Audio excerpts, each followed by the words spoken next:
Coming at you live, covering all things professional wrestling. A show by members of the Busted Open Nation. Welcome to the Nation's Corner. Here are your hosts, the Nation's Corner crew.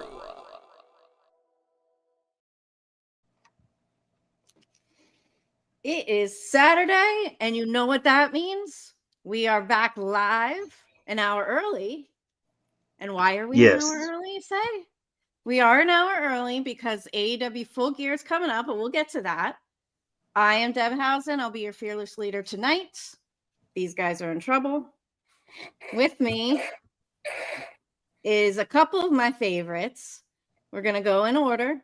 John from South Jersey, wearing a lovely shirt, I see. How you doing? Brand new, fresh off the press and off of the big event last week up in New York that me and Too Sweet Neil were at. Thank you, Elder. Of course, as always, kids, welcome to the fucking ball pit. Scream with her. She is the pizza cat, Shotzi Blackheart. Yeah. And Tony Justice in the other corner with a beautiful little Thanksgiving thing in the corner there.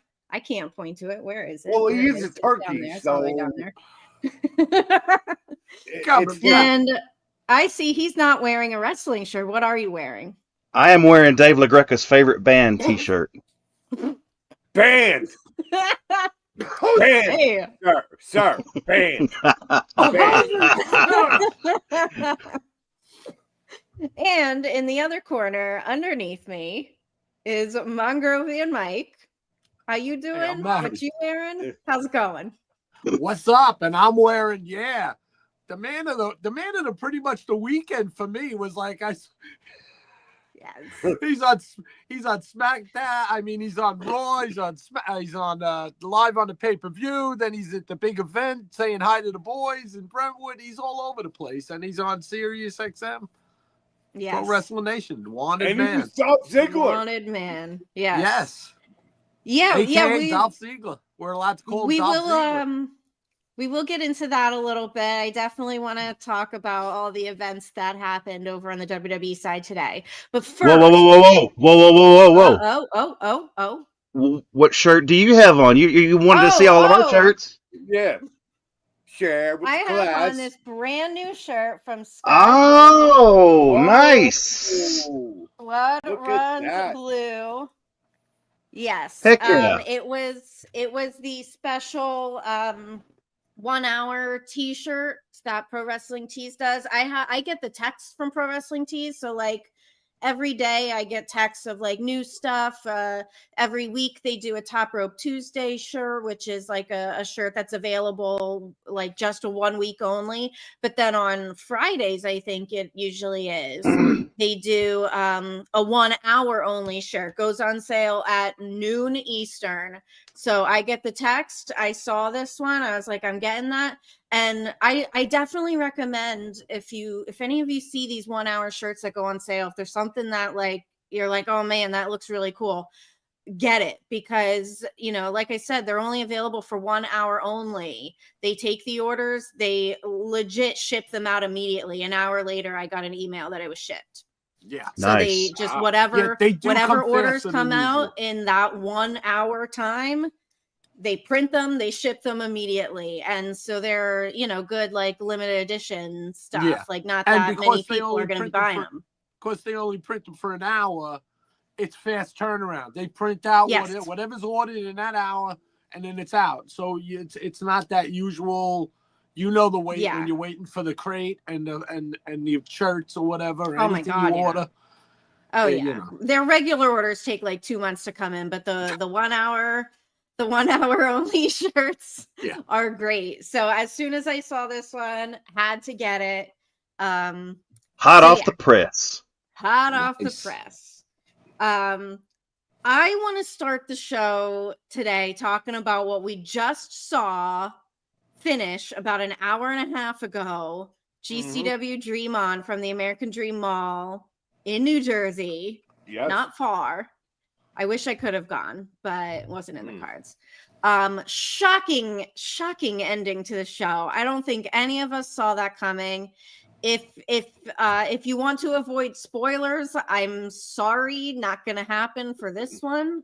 If you haven't seen the show yet and you want to avoid knowing what happens at the end, sorry, just mute me for a few minutes. We wish. So that was your warning. That was your fair warning if you don't want to know what happened. And then the true Drake from LA, holy shit moment. Yes.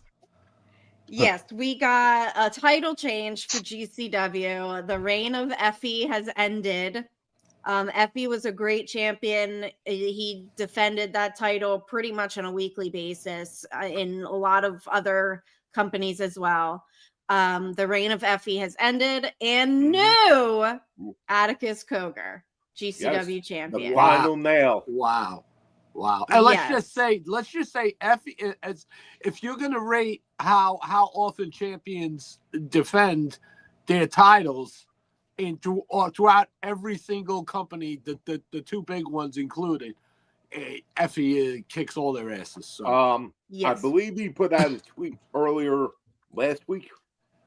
It was up to 39 title defenses. Wow. Yeah. 39. Yeah. I believe this was the American Dream Show was number 40. And like Deb said, everywhere. Not everywhere. Just, So shocking ending. Still the champ. Still champ to us. So I know that Effie's been dealing with some knee issues. So we might see him take a little break or so. We'll see. But yeah, overall the show was great. We saw Bear Dozer go against Tommy Dreamer and Rhino, which was awesome. We saw Joey Janela have a war of words with Gail Kim. Yes, which was quite interesting. It was, and and for those who may or may not be aware, Gail Kim, and actually, I'm surprised they brought it back now because this was about a month, maybe 2 months ago. That something like that. It was something on X that Gail was saying how she didn't understand or didn't like deathmatch wrestling. She called it garbage and not wrestling, if I'm not mistaken. And GCW, rightfully so, called her out on it and led to even Gail being on Busted Open to kind of explain herself and everything. And she happened to be, they did a meet and greet kind of a appearance thing before the show today, and Gail Kim was one of the stars there, and they called her out on it, and she actually cheered for KJ Orso. Who does that? Who does that? As someone who really doesn't like Joey Janela, and eventually, but Gail Kim is a pro. She absolutely knows that all of this will generate interest and money for GCW. She was absolutely perfect in her bitchy heel role that she does so well in it, and even in true heel fashion, cost KJ Orso the match. So I don't know if it was just a one-off because she was there appearing or what, but we'll see what happens. Yes. Yeah, it was a really good show overall. Obviously, like we said, the ending was pretty shocking. We got a couple of run-ins, a melee, a brouhaha, if you will. A brouhaha. If you will. I got a question about Gail Kim. The Gail Kim thing. Is it the modern? Is it the modern way of working the smarter wrestling fans, or did it start off, just mouthing off on social media and then getting everybody's ire and then saying, hey, let's work this into an angle? Who knows? And who can say? But it's one of the things that intrigues me now, since everybody has to be so smart and they have to be, whatever. Everybody wants to be all the way behind the curtain all the time and know every single thing and be the one in the know. And I don't mind being surprised sometimes. I mean, sometimes stuff you see a mile away, but this is pretty cool that they worked it into this, whether it was her, and maybe, and like Bully always tells us, You just take reality and just turn it up a notch. So Right. Yeah, and in this day and age, like especially I think with WWE Unreal and a lot of social media stuff getting involved in the storytelling on the wrestling shows, I think it really is kind of a blurring of the lines that we really don't, we don't know. We don't know if that was a work from the beginning or if she legitimately just did mouth off and they decided to make it into a thing for the show. Yeah, just Right. like We don't Seth know. Seth Rollins worked us on the first injury, and then the second injury, we're like, no, not again. You know, let's slap him on the back, like, "Hey, Ralph, how's it going?" Yeah, now then it was like, oh no, you're not getting me again. Well, yeah. Some of the run-ins that we had, especially during because the main event for the show, the GCW show today was a match between Atticus Cogar and Charles Mason, and the winner would immediately then face Effie for the title. So they get the match going, and then Effie legitimately walks out like 3 minutes into the match and goes, nah. These people want to see a title. We'll make it a 3-way right now. So that ensued. Yeah. The match was going on. All of a sudden, they start seeing the run-ins. You had a reemergence of the one-man militia, Matthew Justice and Kevin Gray, otherwise known as Second Gear Crew. You've heard that name before in GCW, obviously. And the return of the Feminist Killjoy, one of my favorite tag teams, the Ovary Reactors. Sawyer Wreck, who was a tag team partner of Island Kings, he appeared after the Overreact a year. But that was the name of their tag team, the Overreactors. The Overreactors? The Ovary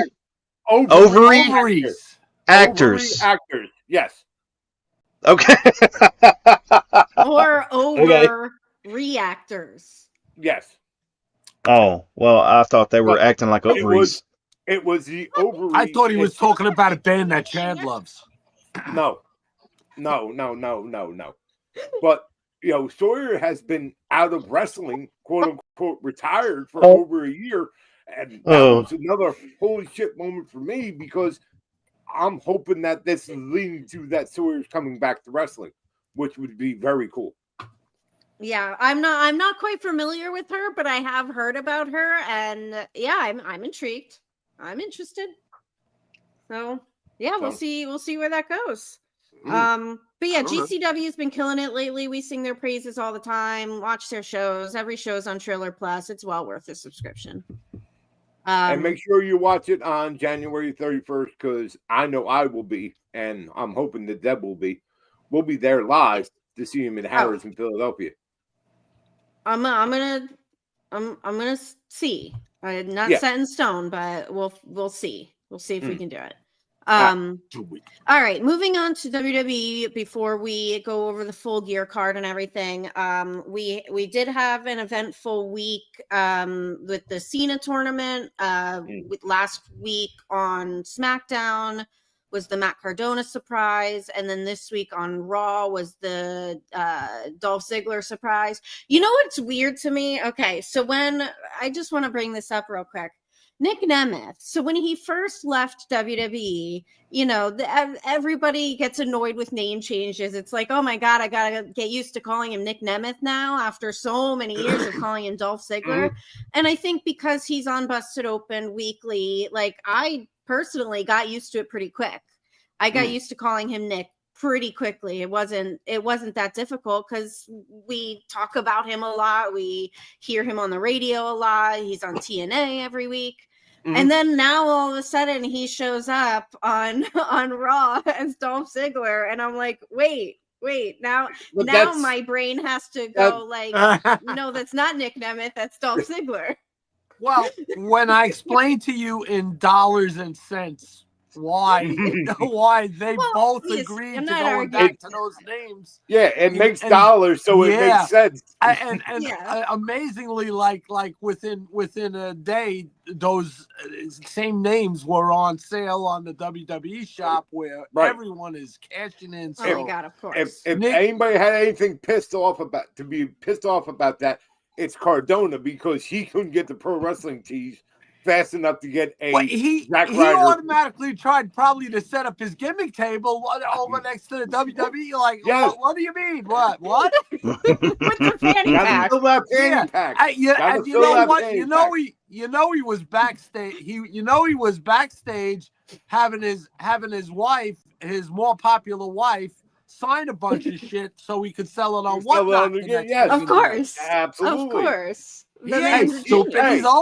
always ready. He is He's one always ready. half of the AAA mixed tag team champions. Which he's are also having a one show half- tonight.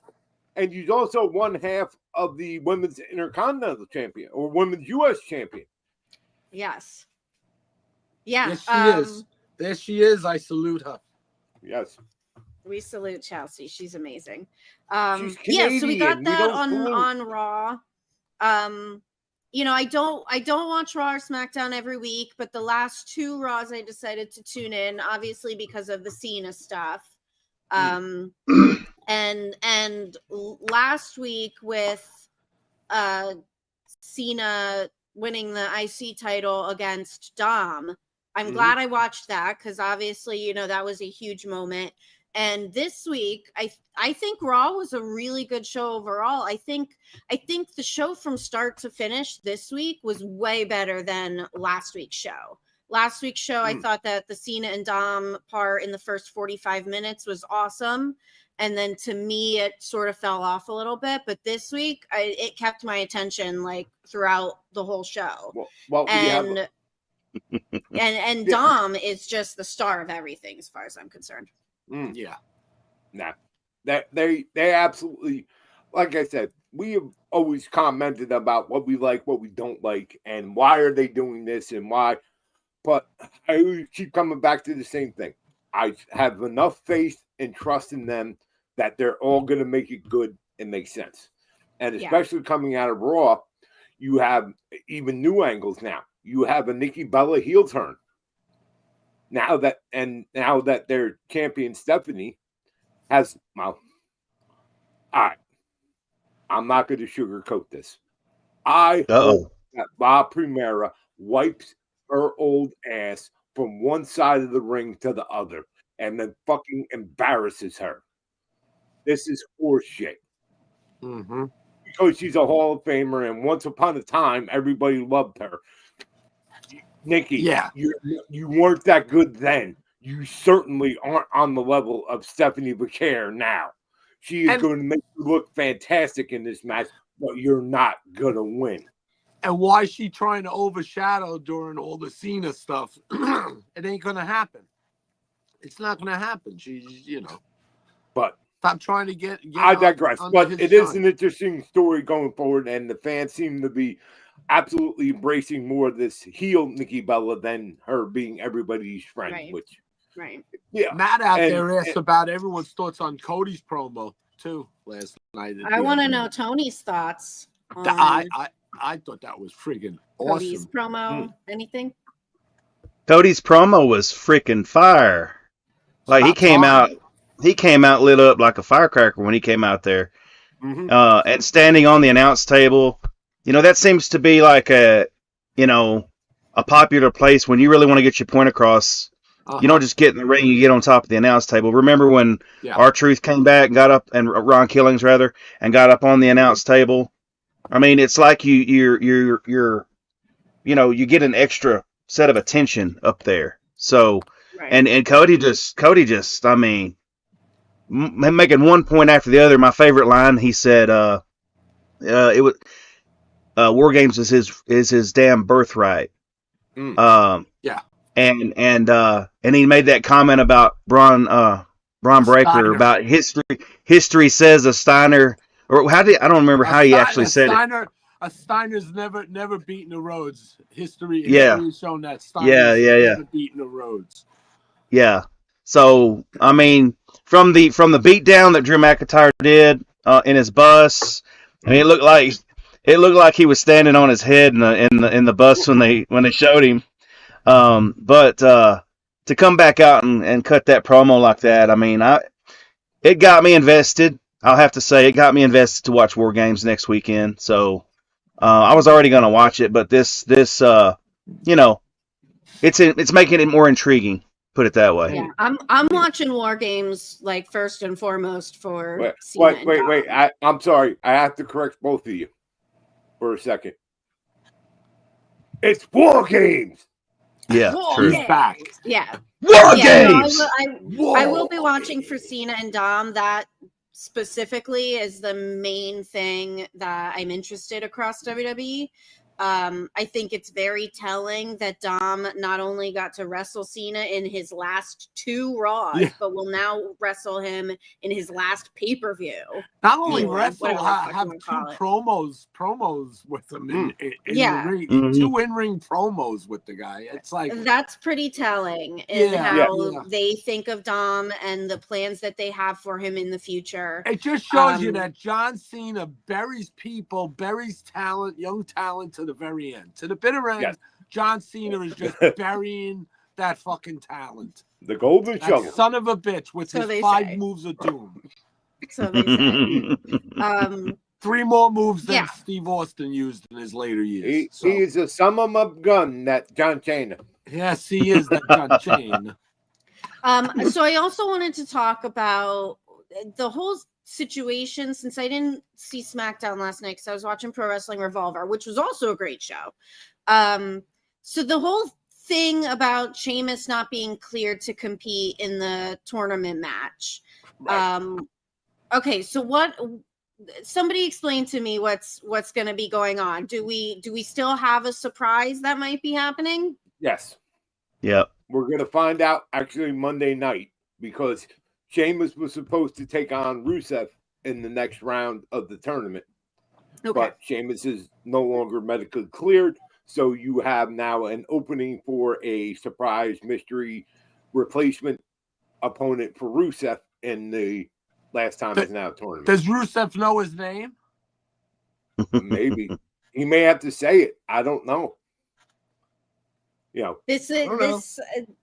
I immediately saw many people, all of us included, saying, this is one more chance for Joe Hendry, possibly his last chance. So we will see what happens. I will definitely be watching to see what it is, because I've been watching for 3 freaking shows in a row now just to see freaking Joe Hendry. So yeah, you're watching with Thea on NXT. I would love to see Cena say his name and do that famous John Cena way overselling surprise and shock. That Oh, that would be great. That would be great. Okay, so what else? Anything else on the WWE front that y'all feel is important enough to mention? Well, we seemingly also, coming out of SmackDown, have the women's War Games set up now. Oh. Yeah. With the last 2, each team getting their quote unquote last member, and I think this is fantastic. Besides the women that were already involved in it, you now have AJ Lee and Becky Lynch. Mm-hmm. And they seem to be going forward with this rivalry and everything that they started way back when AJ returned. And we're seeing another chapter in it. And I think it's fantastic. It absolutely boosted, which was already a pretty good War Games match for the women. And what I like about it, John, is that it doesn't involve a title. No, right. There's no title, so it's going to be pure. It's going to be pure, back and forth with these 2 masters of the mic. Yes, and also that was also very big news. We have an new women's Intercontinental Champion. Becky Lynch got pinned by Maxine Dupree. How could I forget that? Yeah, which is huge. and it just shows you how much everything is going on that we almost went through this and forgot that Maxine Dupree and Becky Lynch with the distraction from AJ Lee and how it all connects. Watch the product. I was really happy to see that. Yes. On the side, kudos, round of applause for her. That poor girl was getting, shit yelled at her at house shows a year ago, and now the pop that she got when she won it, and also this is setting up now. Now Jessica Carr is in it too. Our favorite ref. Yes. We know that Jessica has been, she trained at the 3D Academy, but we've seen things that she has been, practicing on the side, possibly getting ready for an in-ring debut. She allegedly had some matches in Evolve. Yeah. Okay. Who's to say? Allegedly. It might come down to fisticuffs because Becky is, and you know what? And to be honest, Becky had a gripe with the fast 10 count, but you know what's happened? You know what? Hey, how many times do we have to hear at the discretion of the ref? At the discretion of the ref. Yeah. How many times have the heels pushed it and gotten away with a lot of shit? So you know what? Whatever, but yeah. And once again, Becky's on top of her game on social media because now she has heat with Sam Roberts and Dave. He was lashing out at everybody. Yeah. And whether you like the person these tweets are fashioned after or don't like the person these tweets are fashioned after, you will love the tweets that these person. You will love them. You'll just love these tweets, and and especially if you could laugh and read it in Becky Lynch's mad brogue style, or you could read it in the DT style and still laugh at it because it's good. It is quite funny. As soon as I saw her tweeting like that, I knew exactly what she was doing. Yes. You read her tweets like reading the president's tweets after Jimmy Kimmel makes a joke about him.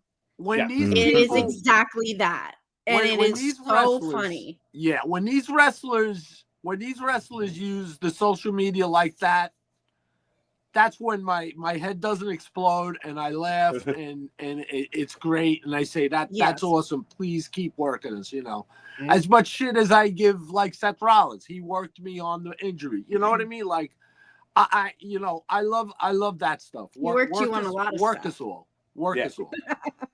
and it's not just yet again, it's not just us saying it. Sports Illustrated. It's and the Bleacher Report said it. Yeah. And the New York Times. So Right. And yes, Sam Roberts was in the path and now Dave is in the path. And so Dave put himself in the path. No. Yeah. Listen. Well, because she tweeted about Sam Roberts, and because Sam doesn't do a show on Fridays, we could not wait until Monday to get his response. Right? No. Friday morning. This is why we need Pro Wrestling Nation 24/7. Yes. That is precisely why Pro Wrestling Nation 24/7 is awesome, because if something like this happens, we can just get their reaction right away. Sam is in the studio every day. Dave has been in the studio a lot more recently, I've noticed. When they can just pop on each other's shows whenever they feel like I don't think Sam leaves the station. I don't know. I don't know. Oh, and this is true. Sam is off next week. I do remember them saying that Scott Stanford would be substituting for Sam. Please do not rap, Mr. Stanford. We love you, but do not rap. Yeah, that was. All right, so one more thing about Maxine Dupree that I wanted to mention. When I saw her win and I saw the response from the fans, my first thought was that she is the WWE equivalent to Harley Cameron in AEW. She's new. She was eager to really learn and get better and put in the work. And we've seen the growth and progression over, the last couple of years or so. And if she comes out with a Becky doll, oh my God, imagine that's definitely infringement. Imagine that would as much as I would say, yeah, that's being a copycat, I would still you know what, it's bad enough that AK9K was here, the first incarnation, and now all of a sudden everybody at every show was popping off. They're like, listen, there's only one OG to me. Exactly. There's only one OG. That's it. No. I see what you mean, though. Definitely. Imitation is the greatest form of flattery. Yeah. Exactly. I agree with that. Yeah. She is like entertaining, and then she's very, even when you asked, when Natty even said, like, she's the most athletic one that she knows. And that's, you know what I mean? I mean, you're talking about all the women back there, Kalani Jordan and everybody, and you're going to say Maxine is like the most athletic and out of them all. Yeah, well, you can definitely tell that too. You can definitely tell that she has a background in some sort of athletics. I think she was a dancer or something. So she definitely has like that ballet dancer body type. Do you know what I mean? Like tall and slender. Very athletic. She reminds me crazy athletic as Saul Ruker is. So I mean, she's like, like, how do you freaking do that stuff? She reminds me of Stacy Keibler. She's little. Yeah, she's very tall. She's a tall. Body type wise. Yeah. Right. One thing I want to say about Maxine now, I'm happy that she won the title. But one thing I noticed Monday night, she pays attention to the crowd too much when she's got like Becky in a move or whatever. It's like she's constantly looking at the crowd too much. I mean, I know you're looking to the fans for, you want them to cheer you and all that stuff. But to me, it just seemed like she was hyper focused on looking out to the crowd. I don't know. I mean, I don't know if I'm the only one that noticed it or whatever, but I noticed at the beginning of the match when Becky walked up to her during the intros, Maxine was like stone-faced looking at the crowd. Becky came up and got in her face, and instead of Maxine like focusing on Becky in her face, she kept looking at the crowd. I don't know. It was just a small thing that I noticed. Maybe she is trying to gauge like the crowd reaction. Well, so it's probably something. Yes, she has put a hell of a lot of work in improving her skill ability in ring, but it's not in front of a live crowd. Right. And plus, I also read that you're in there with Becky. You're in there with Becky Lynch. You're not just in there with not to put anyone else down. You're not in there with I'll give her a else. pass because let's look at it that way. You're in there with a champion and a proven top talent. Yeah. Mm-hmm. Yeah. In Madison Square Garden, and you're going over. I'll give her a pass on the deer in the headlights look for that. Yeah. Because for someone that is, still getting her feet wet in the business and learn and trying to get the reps in front of a crowd, that's the only situation that you get that experience is out being in front of a crowd. You can work 10 hours a day in the gym or in the ring and have your and not everybody gets those chants at them, those nasty chants at them.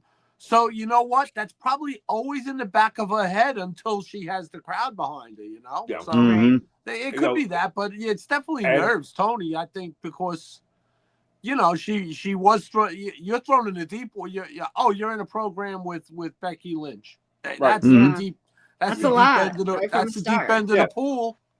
Yeah. You know, I'm going to be very interested now that she has the title. Do we continue to see that progression? Because you're right. She's much improved in the ring, like infinitely improved.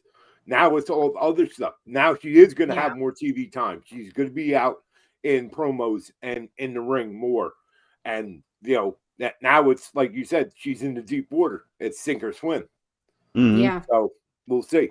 But we've seen a lot of growth from her, but it's still just the beginning. Yeah. So now, like you said, now that she is champion, she has a chance to really show like all the other skills. We've seen her progression in the ring, but how is she at everything else that, you know, comes along with being a wrestler at that level? So I'm excited. I think the fans have really gotten behind her.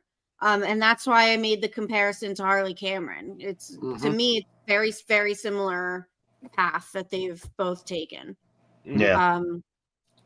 All right. So if there's nothing else from WWE, we'll move over to AEW, talk about Full Gear tonight. Before you do that, I was just okay. You brought it up on the screen. Go ahead.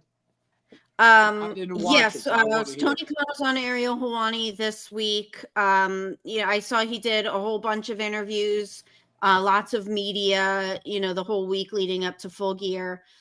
This interview with Ariel Helwani, I think, was obviously the standout, and I feel personally as an AEW fan that this interview was very pivotal.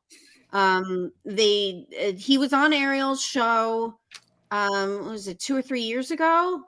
And it was not in person, it was on Zoom or whatever, and it famously just did not go well. They did not get off on the right foot. It seemed like maybe Tony Khan was like, you know, threatened by Ariel Helwani, or felt like he was, you know, being a hater, trying to do gotcha questions or whatever it was. It did not go well. So it's been a while, and Tony Khan agreed to do an in-person interview in his studio, and it went really great. I was very, very shocked at how well put together his answers were to Ariel's questions. Ariel had a lot of very specific questions about specific things that a lot of fans have been wanting to know answers to. And I think Tony Khan gave pretty straight answers, with the exception of a couple things, which I'm sure there was legalities, you know, involved in what he could and couldn't say. But yeah, I don't know which of you guys were able to watch it, but if you did, what were your thoughts on it? I didn't watch it yet. That's why I wanted to know how it went, and you know. Okay. I've only seen clips here and there, not the entire interview. But and you're right. Tony Khan was very coherent. He was concise on certain things, but I wasn't surprised by any of it, because when Helwani was trying to press, you know, specific questions, we got the typical TK, well, yeah, we're thinking about this, and kind of answering the question without answering the question. And it that's usually fine. goes, oh, that's a really great question. And then he goes on to not answer it and just say something. He's a master at that. I'm waiting for he rambles for 3 minutes. So. You still don't have an answer. You even forgot what the question was at that point. Yeah, he's like in politician word salad mode. Like he gets through. Hey, listen, he gets through it. So, but he did give a few answers. I'm gonna watch it after. I don't go by what people say online, so it doesn't even matter. And that was the thing. There was a lot of comments that I came across on various social media saying, "Oh, well, he didn't answer." Well, he's not going to tell you if Chris Jericho. You know what? Am I the biggest TK fan in the world? No. Do I hate the guy? No. But I don't. You know, I know he's gonna. You know what? If you had Triple H on there too, he's not going to say shit either. Exactly.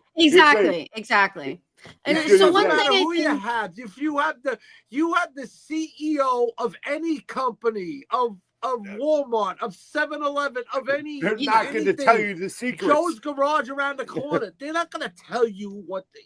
Just stop. Yeah, and they're very Joe's Garage smart reference in for how Chad. they answer because they know, and we don't know. Like, okay, so the Chris Jericho question. Yeah, exactly. He may not be able to answer that. We don't know if maybe they're in active contract negotiations right now. Didn't Denise say he's still under contract till like December something? Yeah, but that's about all he said. But and we don't know, like, okay, the Andrade situation. We don't know what the legalities are as far as the contract situation. He may not be able to specifically answer. And other things like, Ariel asked specifically about Britt Baker. Okay, we don't know if maybe they're planning a surprise and Tony Khan doesn't want to give that away. He's not going to say, like, okay, tonight's Full Gear. He's not going to say, oh, yeah, we're planning on debuting her again at Full Gear. Like, he's not going to say that. No. Can we give it that as the red light? That is a little bit Scott. That's us, Scott. Fathead. That is the man who created the fatheads and pretty much the antagonist or protagonist, and whatever you want to consider him, infamous for getting this whole group together because of those fatheads and our love for Busted Open. By the way, Scotty, when we go on the cruise next year, we're gonna have to do karaoke to some sort of emo song that nobody else likes. Except me. Except Elder. Yes, there we go. Great.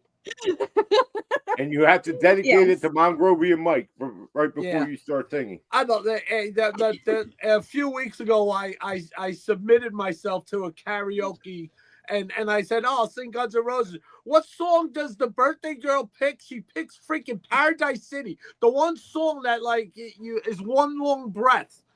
It's like oh my god. Anyhow, okay. I can't even read that fast. Yeah. So oh my god. No, Piano Man would be me and Chad singing that. That would be me and Chad. That would be fun actually. So all right. So yeah, the Tony Khan interview with Ariel Helwani, definitely highly recommend. I've honestly never heard him talk like that in an interview. We know he's not the greatest talker in the world. And one thing I was thinking about Tony Khan the other day as I was watching that interview, I think we're all so used to wrestling bosses being big muscly men with domineering personalities, and Tony Khan is just not that. He's not a wrestler. He's not big and muscly. He's a freaking dork that can talk about wrestling history with Tommy Dreamer for hours. That's just what he is. And I'm pretty sure he has ADHD, and that's just who he is. But he really, really loves this shit. And is that another word for the sniffles? It is. Well, that and very deep pockets. And very deep pockets. Yes.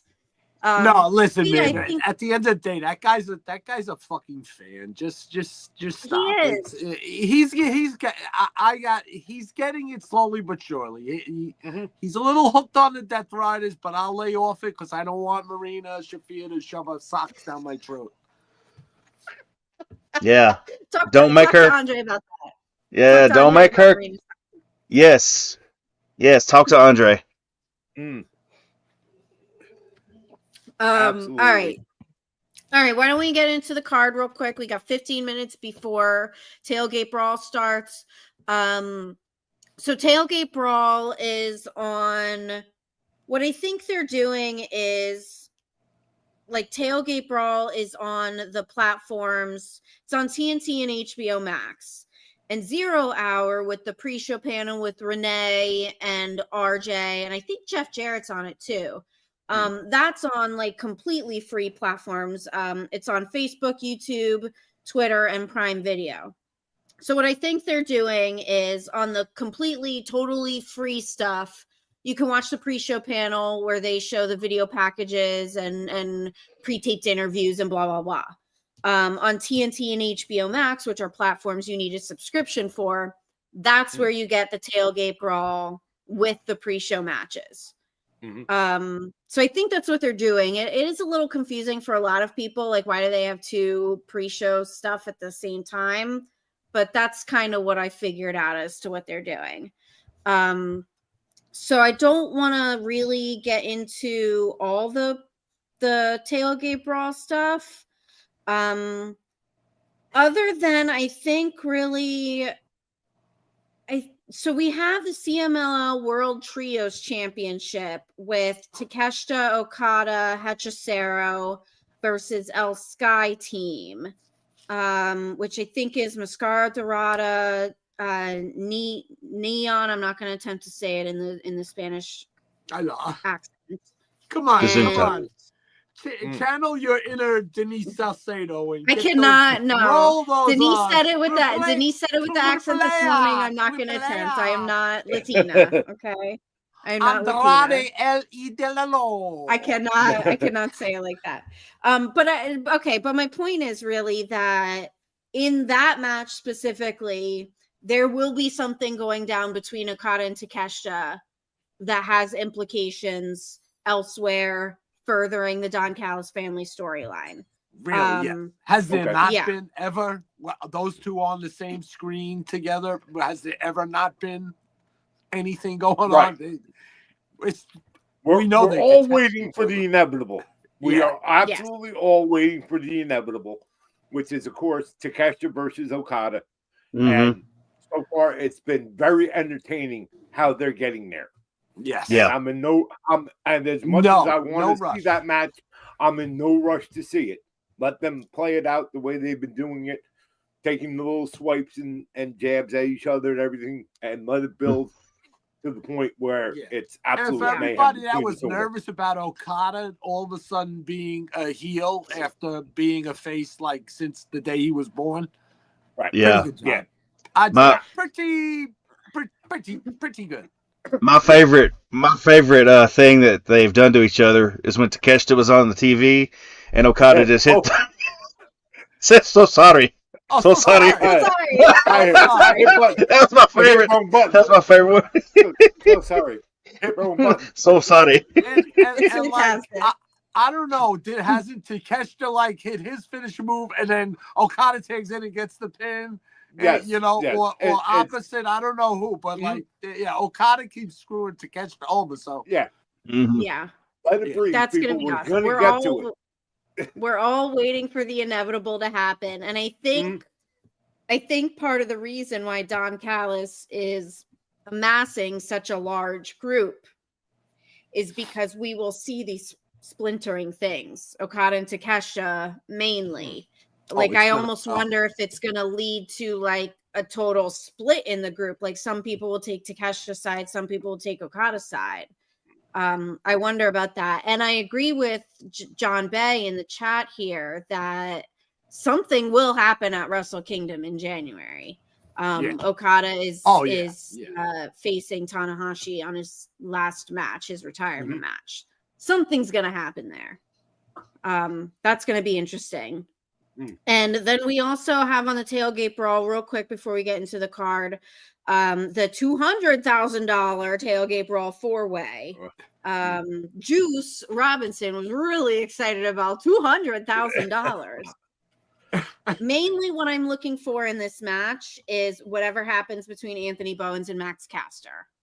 They've been forced to pair up as a team. Neither of them want to tag with each other. Another thing that you could let that keep simmering. Let it keep simmering because To me, that's kind of a thing right now in a lot of the storylines across AEW. Is there's a lot of things just simmering and brewing for a while, the Acclaimed, Okada, Takeshita, Mox. Is it me? Is it me or it's you?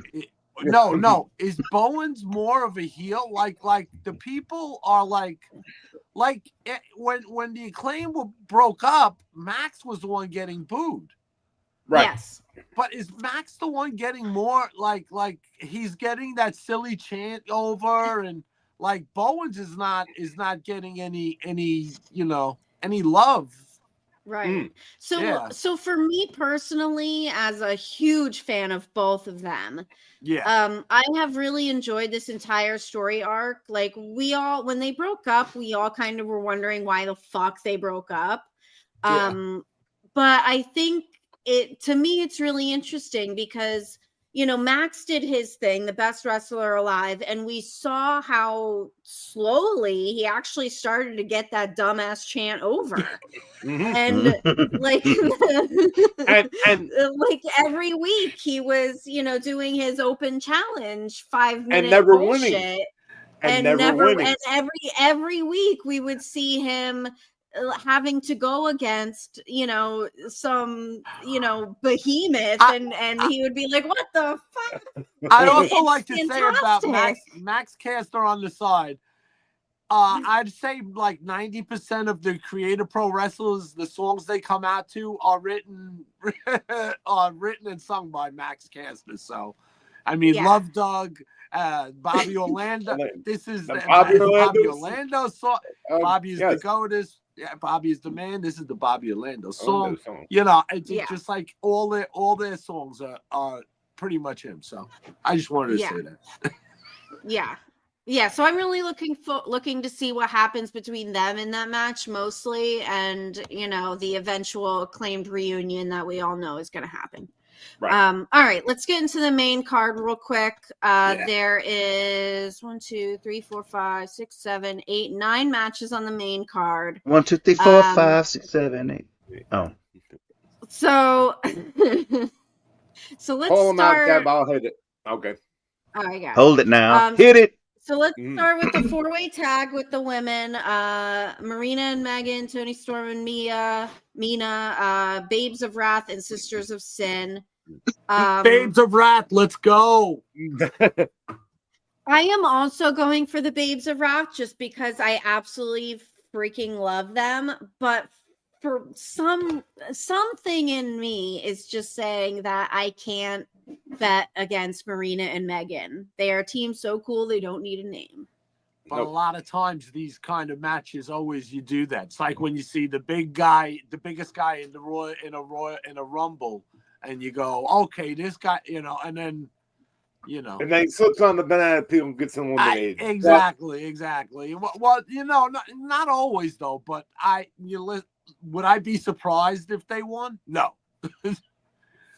Right. I really wouldn't be surprised about anybody. I mean, the Sisters of Sin. I mean, they had a killing at literally at Blood and Guts. So literally, and that might be if there's I gotta agree with the Busted Open guys. You didn't get back to us and tell us that. I wanted to see Sky Blue. I agree with that. Yeah, but. These are little things that we just gotta deal with, and they'll get them right in the future. But all right, real quick, let's go. We've been doing good. Let's go. Now, does this have to do with the women's tag team championship tournament? So it says that the winning team picks semifinal match stipulation. Okay, that's what it says. So this match itself doesn't mean anything other than that. Like nobody's eliminated or anything from the tournament. If they take the pin. Okay. All right. Correct. The winning team just gets to pick the stipulation in the semifinals. Okay. Which is kind of interesting. It's different. Yeah. I get it. Yeah. Okay. Now I'm with it. All right. Tony, anything? Nothing I'd like to add. No. No.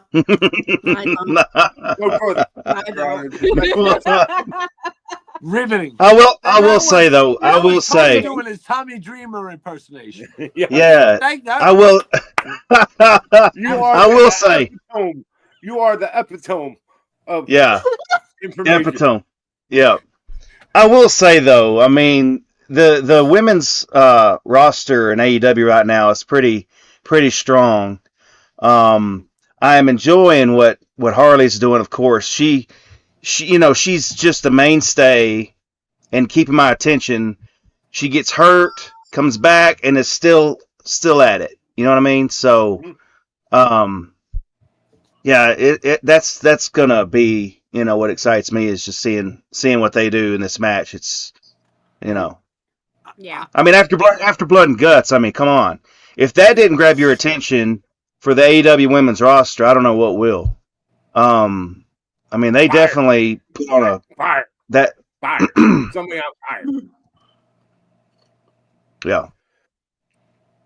All right. So next, I'm gonna skip over the Casino Gauntlet. Because we that's a don't. schmoz. Yeah, I am intrigued that, and I think I even said it on Zoom with y'all before the matches on Dynamite, that I was pretty sure that it was a setup for Shelton and Lashley to be number 1 and number 2, so that we could see them face each other without having to have a breakup of the team, which is awesome. Mm-hmm. So let's move on to the $1 million match. Oh. Money. So yeah, we have Kenny Omega and the Jurassic Express versus Josh Alexander and the Young Bucks. The Young Bucks storyline has been quite the saga so far, with them getting money and losing money and getting money and then losing money. Sounds like me. Yeah, it does. And now they have Don Callis' money. Yeah. The Bucks have their entrance back. Can't wait for that painting. Yeah. Yep. I honestly think the Young Bucks are losing this one. I'm giving it to Jurassic Express and Kenny Omega, just for the pure point of that. Seeing the Young Bucks lose out on $1 million and crash out is going to be fantastic. Yes. I also think we're going to get a turn, a face turn from the Young Bucks tonight, because they're struggling with it. Tonight? Yeah, they're struggling. They've been struggling for the past few weeks on being with Don Callis, and they wanted an answer from him on Wednesday, and they never gave an answer. Mm-hmm. So I think tonight, we're going to see some a face turn. I think we're going to see them reuniting with Kenny, and anything's possible. Yep, anything's possible. That's my prediction. All right, let's move to Brodito and FTR. I'm a huge fan of both of these teams, first of all. But I'm going with Brodito on this one just because I don't think it's their time to lose yet. They're on a hot streak. I agree. Yeah. Awesome. Yeah. Yeah. No, yeah, I'm going with Brodito.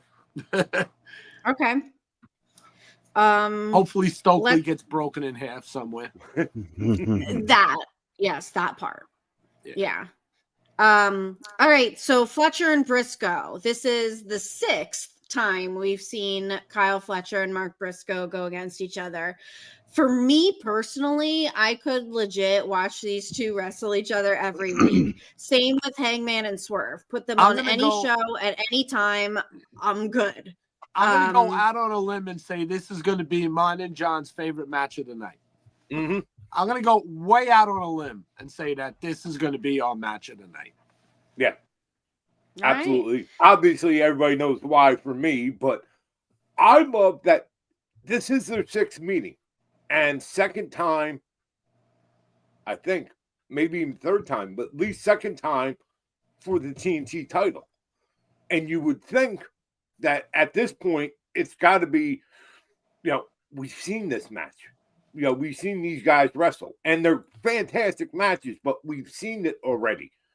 The stipulation in this match is what makes it interesting. If Mark Briscoe loses, he has to join the Don Callis family. And we all know that to me right there, that what makes the match.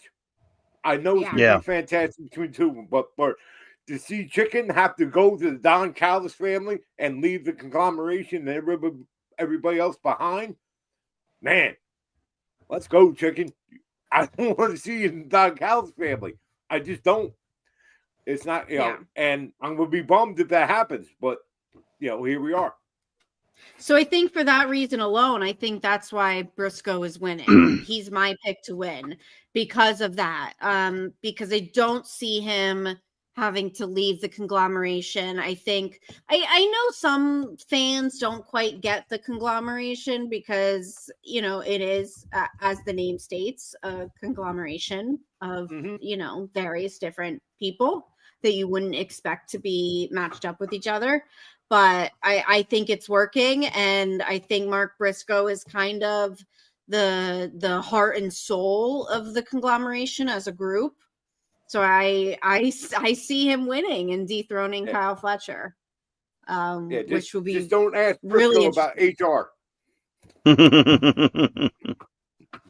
Exactly. All right, let's quickly go to Pac and Darby. Oh, that's gonna be the match of the night, in my opinion. For you, okay, yes. all right. We've seen. We saw Blood and Guts. Pac took out Darby by putting him through a flaming table and literally lighting him on fire, which was, oh my God, such a beautiful visual. And the photo that was taken of that was just incredible. they even put he was that literally in the on graphic. fire, rolling off the table. Was usually on fire. Usually, once you hit air, this graphic. Yeah. Can he keep a shirt on at least? What's the matter with him? No, he doesn't need to wear a shirt. I mean, it's like Marina too. She's stomping in glass with her bare feet to super kick some. Like, what are you doing? What's the matter? Could have been you. Could have been you. Yeah. I saw it on Twitter earlier today, and I even sent it to Tony. I totally forgot about this. Years ago, do y'all remember why Full Gear is called Full Gear? Because years ago, it must have been a bit on BTE that I totally forgot about. It was the Young Bucks, Hangman, and Cody, and they were outside of a restaurant, and Cody and the Bucks were wearing regular clothes. Hangman was wearing full gear, and Cody Rhodes said, like, what the fuck? Why are you wearing your full gear? Like, and Hangman said, well, Pac does it. And Cody said, yeah, Pac looks the way Pac looks. If I were him, I wouldn't be wearing regular clothes either. And I totally forgot about that, but that's why the show is called Full Gear, because Hangman showed up to a fancy ass dinner wearing full gear. Yeah. That's funny. Hilarious. Good little fact you gave us there. I didn't know that. There are so many things that I've seen throughout AEW history recently that I totally forgot about, and kudos to the AEW social team for posting all these past moments recently, because it's reminding me of shit that I forgot about. Mm-hmm. But I see Darby winning this. I see Darby beating Pac, and that is another nail in the coffin of the downfall of the Death Riders. Yeah, and Death Rider's storyline aside, like, Pac doesn't really, I'm not really excited with. I don't know. It's just like he's unfortunately he's had a lot of stop-start. Yeah. To me, he's like another another Ricochet type, like all athletic, but like just like I don't know, the personality isn't there for me, but. No, he's great though, but I mean, the guy could do anything. So that's going to be a sick friggin' match, and he did light someone on fire, so I give him props for that. Mm-hmm. Yeah. All right, let's get into the nitty gritty of the last few matches. We'll go to Mox and Kyle O'Reilly. After what we saw at Blood and Guts, I love this graphic so much. I can't say enough about whoever's doing the graphics for AEW on these special pay-per-view posters. They are fucking hitting. I think Kyle O'Reilly takes it again. Again, another nail in the coffin for the downfall of the Death Riders. I think something's going to happen tonight that we've been waiting for, where the rest of the Death Riders have had enough of Mox losing, and do something about it. So yeah, I see Kyle O'Reilly taking it. Well, to that point, if something's going to happen to Mox because he lost tonight, then doesn't that mean that Pac needs to beat Darby tonight in order to stand on that? So they all the rest of the Death Riders can win their matches except for Mox. He's the only one that lost. So therefore, you got a point there. Yeah. You got a point. I mean, you could have them saying, well, you lost. Well, yeah, you lost too. Well, I'm sick of you. You do nothing but lose. And now I'm losing because of you.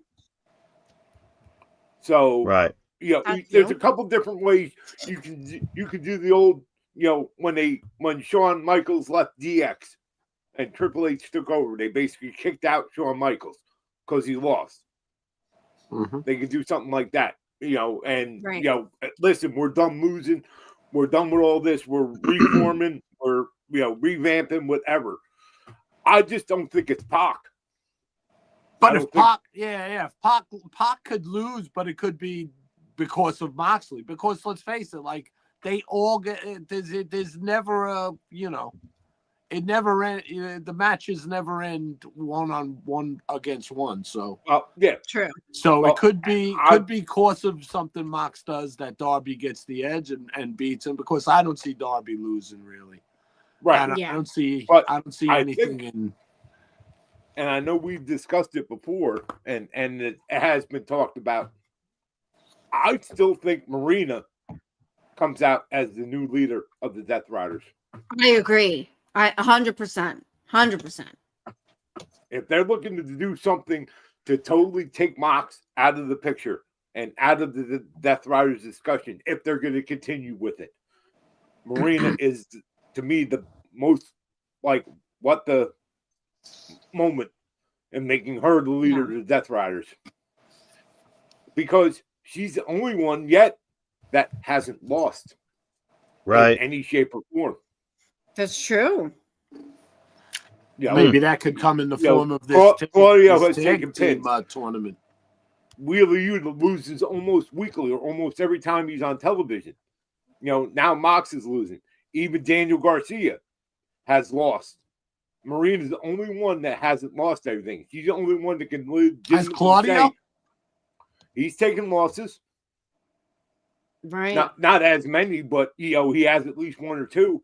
Marina is the only one that can say to all of them, fuck all you all. I'm the only one winning around here. That's a good point. I didn't think of that. Very good point. All right. Let's move on to I got no argument with Marina. Stat better and not. Mercedes. Not that one. That one. Stat and Mercedes. I am really looking forward to this match. I know there's been some discussions of whether or not this should be the main event. It could go either way. I think judging by the pay-per-view poster, Hangman and Joe is the main event. But this, you can make an argument that this could be. Absolutely. This is really interesting to me. We're having a discussion the other night on Zoom about Mercedes. Obviously, we all know that Mercedes has a lot of haters. There's a lot of people that quite don't understand the purpose of Mercedes having all these titles. We were discussing this on Zoom the other night.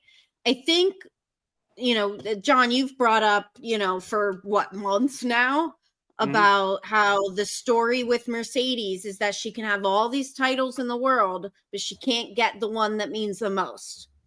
And that is the root of the story here. I really, really do believe it. Finally, thank you. Finally, somebody understands what I've been saying. I understand that, but how does she go about losing all the rest of the, that's what has people. That's what has people. Yeah. And it's not going to be, I'm going to put all these belts up against you for that one. It's never going to be that. No. I don't see that. So what we were discussing the other night on Zoom, I think it could go a couple of ways. I think she loses to Stat tonight. I don't think it's time for Statlander to lose her title. I think they need to build Stat as a good champion. That's a stupid phrase. So I think what happens is we've been seeing Mercedes slowly accrue all of these titles, and it's at 13 now, officially 13. After she beat Red Velvet for the official ROH Women's TV Championship. Yes. So yeah, we've seen her slowly accrue these titles, and I think she loses to Statlander tonight, and that will be the beginning of her crash out. Where she has all these titles in the world, and really, she has a few main titles: the ROH, TV title, the CMLL title, the Rev Pro title, right, which I would consider one of the more prominent titles across the world. But then there's a bunch of random indies that we don't know about, and really specifically what those titles are really don't mean anything in the grand scheme of things. The fact of the matter is that she has 13 titles from all around the world, but she can't get her hands on the one that means the most, the AEW Women's World Championship. And I think she becomes so focused on that title that she can't get, no matter how many other titles she has, that either she starts losing the other titles because she's just in this headspace where she's just crashing out because she keeps losing to Statlander for the AEW Championship. Or something happens where she becomes so desperate. We were talking about this the other night.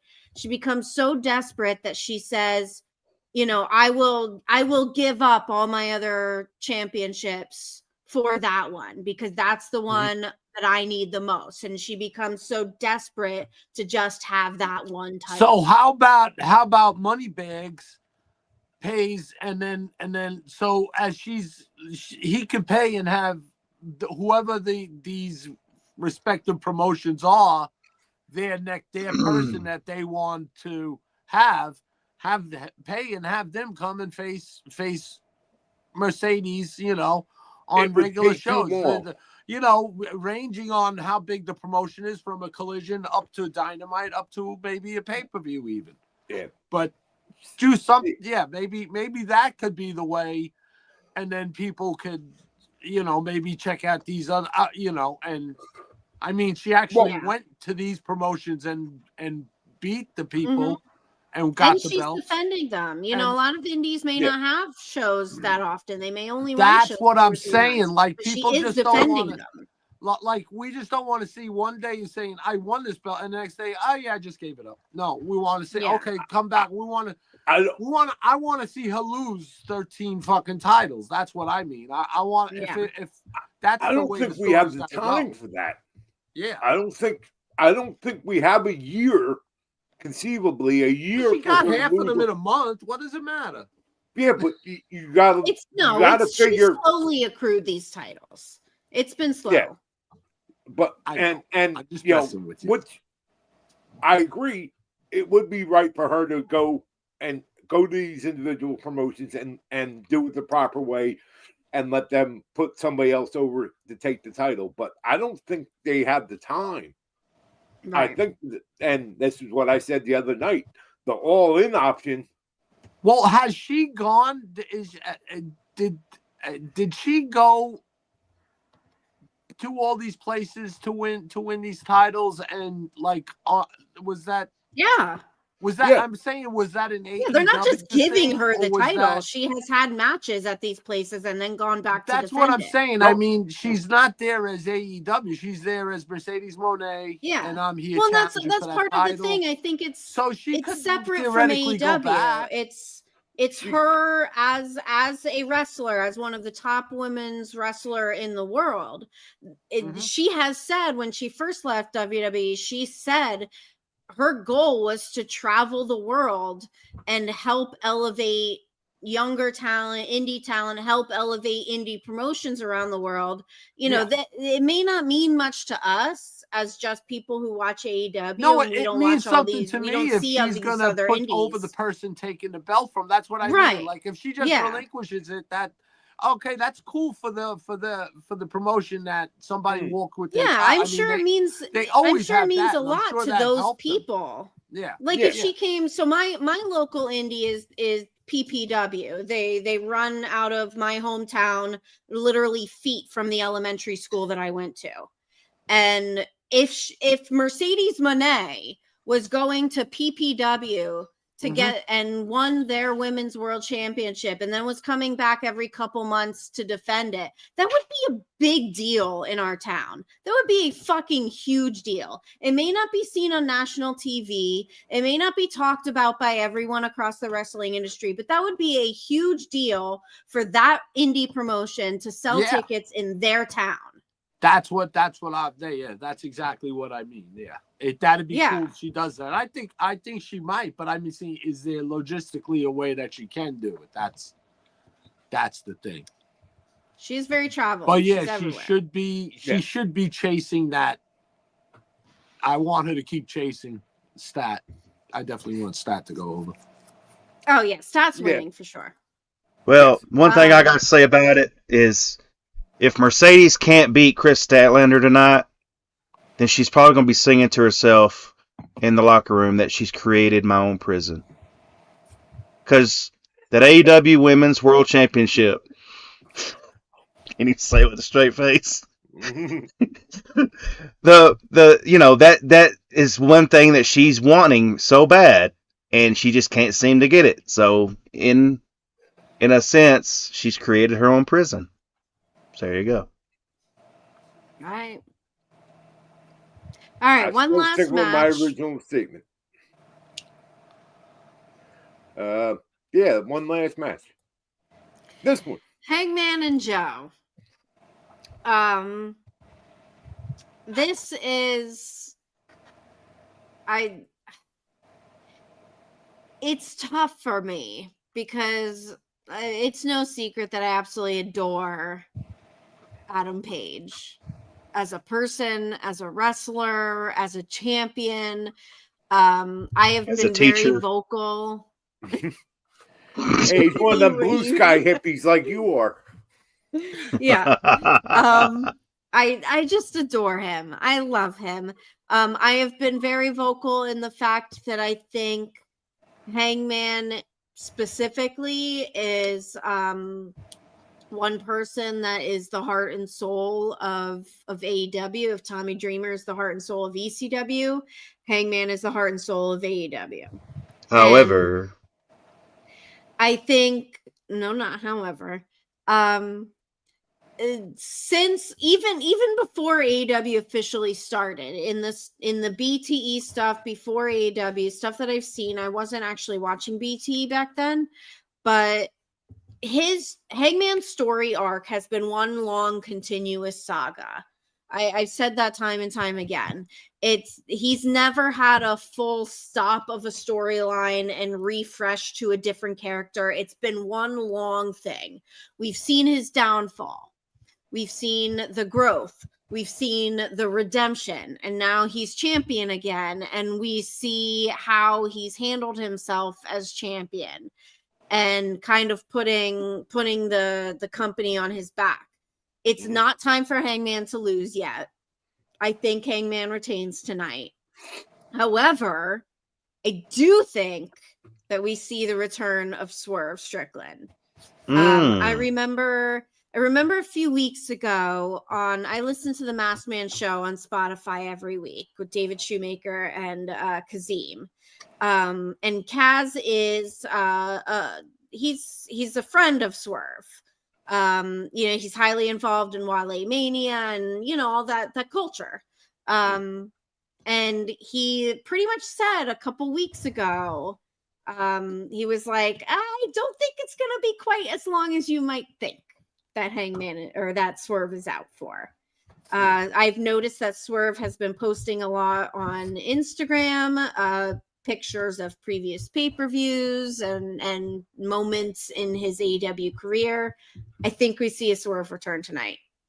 That'd be cool. Yeah. I agree that Hangman should retain, but Joe has become a very important thing to Hangman. Granted, this is the second time they're meeting, and Bully talks about this all the time. Joe can breathe down Hangman's neck. He can be that heel to get up in his face. No matter how many times he loses or how many times Hangman beats him, he can still breathe down his neck because he's that good at it. And right now in AEW, he's the only one that can do it. So it's going to be a great match. I agree. Hangman is not done being champion yet, but it's important that they have a person to keep breathing down his neck, because that's what keeps him at the top. And while we're going to get tired of seeing Joe and Hangman, title or not, who's that next person to step up to Hangman, to be that one to breathe down his neck after, if he beats Joe twice, it kind of moves Joe out of the picture. So that's, to me, is not so much the match. It's going to be great. I'm going to enjoy it. I want to see the aftermath. Like you said, is Swerve returns. But how is Swerve going to return? Is Swerve going to return? Are they going to bring up old wounds and memories? The man burnt his house down. That's arson. And then remember, we had that backstage moment. We had that backstage moment where they had the altercation, and Swerve said, "You burned my house down," and Hangman was like, "Oh, yeah." I'll tell you who. Yeah, I'll tell you who I think could be breathing down Hangman's neck, because I see Hangman retaining tonight, and that person to breathe down his neck. I agree. We might see a Swerve return tonight, but we could also see an MJF return tonight. Thank you, oh Tony. my God, I would love that." But that very well could be, because right now, in my opinion, the only other person in AEW that could be capable of breathing down Hangman's neck is MJF. And they have a story they haven't finished yet. And yes, what better time to reemerge and reintroduce yourself to Hangman while he's laying down there and nearly choked out from Samoa Joe surviving that. Right. So, oh my God, you want to see me flip the F out? Like, y'all better pay attention to my little box on Zoom, because if either whoa, MJF it's a kid-friendly show here. It's Swerve or in your MJF own words, comes out, I will be out words, of my chair, jumping up and down. You know this. Yes. And man. She'll be jumping up and down like Chad was when he thought he had David Lee Roth's autograph. Yeah, well, we don't want to talk about that. I'm sorry. We don't talk about that. That and Lulu, we don't talk about. Yeah, we don't talk about Lulu in public. And how great Dave Mustaine is. All right, let's wrap this shit up. We've Yes. gone a little over time. Yes. The tailgate Just a brawl little. is half over now. Right. I'm really looking forward tonight. I really, really have a feeling something special is going to happen tonight. I really, really do. All right. I think that we've come to expect that from AEW pay-per-views, especially. Mm-hmm. There's always at least 2 or 3 holy shit moments. So yeah, I don't see this being any different. Yep. Yeah. All right, let's wrap this shit up. Mongrovian, where can people find you? At Mongrovian Mike. There we go. All right. Just Tony? curse me out. Y'all can find me at Tony Justice AJFA on Instagram and Twitter. And if y'all are Metallica fans, like I know if you're a Metallica fan, like I know all of us are, I can't even get my crap right. You know what that means? Ooh, ah, ooh, ah, ooh. John? I am John South Jersey on Instagram and the Twitter. You can also on Instagram keep up with the exploits. of the most dangerous weapon in all professional wrestling. Of course, I'm talking about the Ass Kicker 9000, AK9K, who is making a road trip this coming weekend, right on Thanksgiving Day. Me and AK9K are going to meet up with Front Row down in North Carolina, where we'll be attending WrestleCade all weekend, and looking forward to that. So if you see us there, and if you're also attending, come up, say hello. I've already been in talks with some of the talent appearing there, and keep your eyes peeled because AK9K might have just booked himself into a shoot or two. So, Debbie, you what have happens? smoked brisket and mac and cheese for dinner? Yeah. Yeah, how about that? Oh, yes. I've been smelling it downstairs. Damn. How about that? But yeah, keep up with AK9K's exploits at AskKicker9K on Instagram. All right, and I am at That's So Debonair on all the socials. Y'all know the drill. Click the link, all that bullshit. Happy wrestling. Let's have fun. Thanks for watching. That's what it's all about.